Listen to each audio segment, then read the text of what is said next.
अब हम बात करेंगे छठे नायक यानी अक्षय वट की।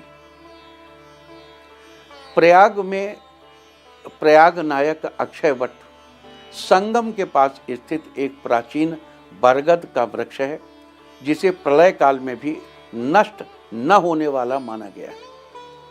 ब्रह्मा, विष्णु और महेश ने यहाँ यज्ञ किया था। अक्षय वट के दर्शन और पूजन से अक्षय पुण्य की प्राप्ति होती है। अक्षय वृक्षम नमस्यामि यत्र पुण्यम प्रवर्तते प्रलयम नाशयत्येव अक्षयः सततम वटः। किसी भी दिवस प्रयाग की यात्रा करें तो अक्षय वट के नीचे दीप जरूर जलाएं, वृक्ष की परिक्रमा करें और यज्ञ करें। तीर्थ नायक प्रयाग के बारे में कहा जाता है कि ये सनातन हैं, प्रलय में भी इनका क्षय नहीं होता है।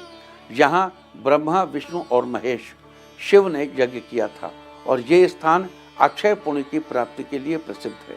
अक्षय का अर्थ है नष्ट न होने वाला और वट का अर्थ है वृक्ष, इसलिए अक्षय वट का शाब्दिक अर्थ है वह वृक्ष जो कभी नष्ट नहीं होता। यह वृक्ष प्रयाग के संगम के पास स्थित है। यहाँ गंगा, यमुना और सरस्वती नदियों का संगम होता है। शास्त्रों में प्रयाग के नायक अक्षय वट का विशिष्ट उल्लेख है। विष्णु पुराण में अक्षय वट का उल्लेख पवित्र और शक्तिशाली स्थान के रूप में किया गया है।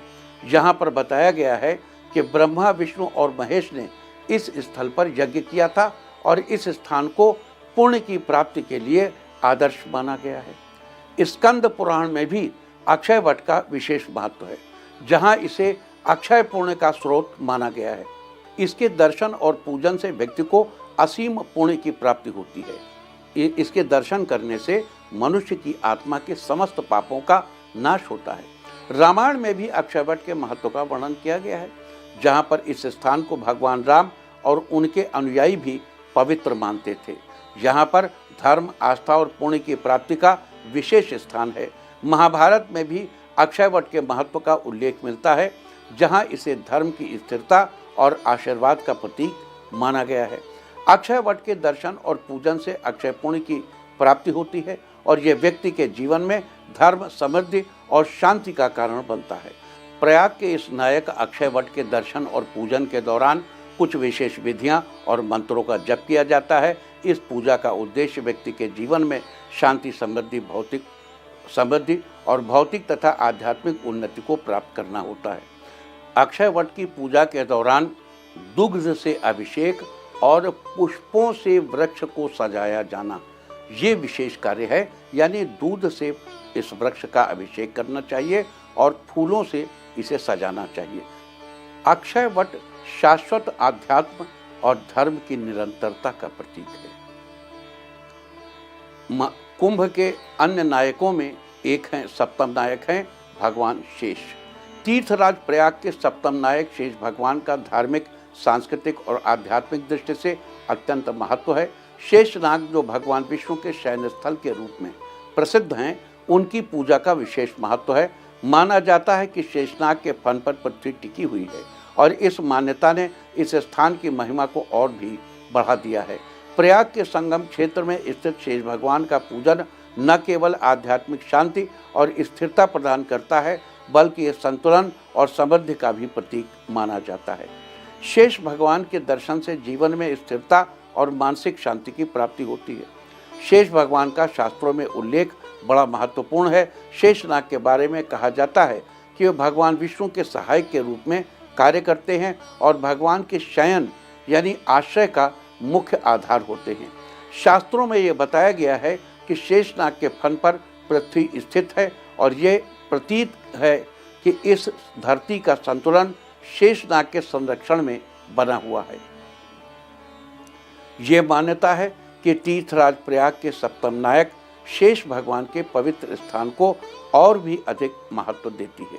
शेष भगवान का शास्त्रों में अत्यधिक महत्व है और वे न केवल पृथ्वी के संतुलन के प्रतीक हैं, बल्कि उनका संबंध धर्म, योग और संतुलन से भी है। तीर्थराज प्रयाग के सप्तम नायक शेष भगवान का उल्लेख त्रेता युग में भी किया गया है। त्रेता युग में भगवान लक्ष्मण ने शेषनाग के रूप में अवतार लिया था। लक्ष्मण जी का शेषनाग के रूप में अवतार लेना उस समय की आस्था और विश्वासों को पुष्ट करता है। शेषनाग ने लक्ष्मण जी के शरीर को न केवल शुद्ध किया बल्कि उन्हें दिव्य शक्तियां भी प्रदान की। इस प्रकार तीर्थराज प्रयाग के सप्तम नायक शेष भगवान का त्रेता युग में आंतरिक विशेष महत्व बढ़ जाता है और ये दर्शाता है कि शेष भगवान के प्रभाव से जीवन में शक्ति, स्थिरता और संतुलन आता है। तीर्थराज प्रयाग के सप्तम नायक शेष भगवान का महत्व द्वापर युग में भी विशेष था।